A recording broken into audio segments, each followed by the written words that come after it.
Nominated for 14 Academy Awards and winner of 11 including Best Picture, Titanic became a worldwide phenomenon upon its release in 1997. Written and directed by James Cameron, the producer behind such hits as Terminator 2 and True Lies, the film chronicles the tragic 1912 sinking of the Titanic on its maiden voyage while interweaving a classic love story. At 194 minutes, it's probably the longest commercial blockbuster in recent memory.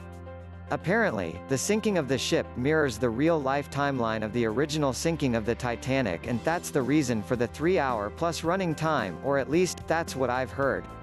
Nevertheless, unless you're absolutely disgusted by overly idealistic love stories, it's a film well worth watching.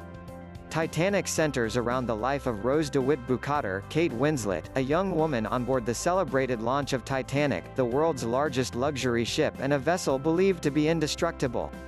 Accompanied by her social climbing mother Ruth Frances Fisher, and her arrogantly wealthy fiancé Caledon Hockley Billy Zane, Rose is bound for the beauty and sophistication of continental Europe.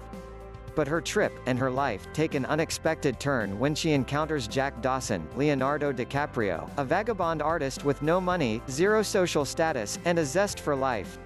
Against the wishes of Ruth, Rose and Jack fall in love, incurring the wrathful vengeance of Caledon. But, in the end, only a disaster of epic proportions can break the couple apart. With a number of standout performances by a star-studding cast, including previous Academy Award winner Kathy Bates in the role of new money heiress Molly Brown, Titanic is a truly memorable film. The scope and opulence of the fabled ship is simply breathtaking, and the costumes and props form a brilliant kaleidoscope of images from the past.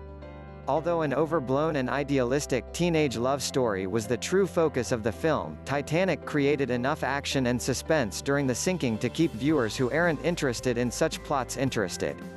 Inevitably, most viewers will envision themselves in the midst of such circumstances, wondering how they would react. Parts of the film are narrated from the perspective of a present-day speaker, and the flashback sequences are combined to good effect. Overall, it makes for an outstanding film.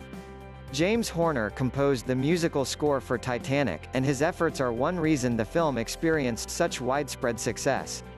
With a number of brilliant and original scores already to his credit, Field of Dreams (1989), Legends of the Fall (1994), and Braveheart (1995) all come to mind. Horner expands upon his unique voice by creating a soundtrack that combines the lazy breeze of an Iowa cornfield with the majestic plains of Scotland. In addition, Celine Dion provides the breakout performance of her career with the hit single My Heart Will Go On, which in the movie is paired with the most famous scene from the film in which Jack and Rose stand on the bow of the Titanic and pretend to fly. Not surprisingly, I've learned that in the years since, many tourists have lost their lives trying to mimic them. So I don't recommend you try that. But I do advise watching Titanic. If you can sit through the sappy, melodramatic love scenes and the accompanying dialogue, you'll be blown away by the special effects, the costumes, the set, and the soundtrack.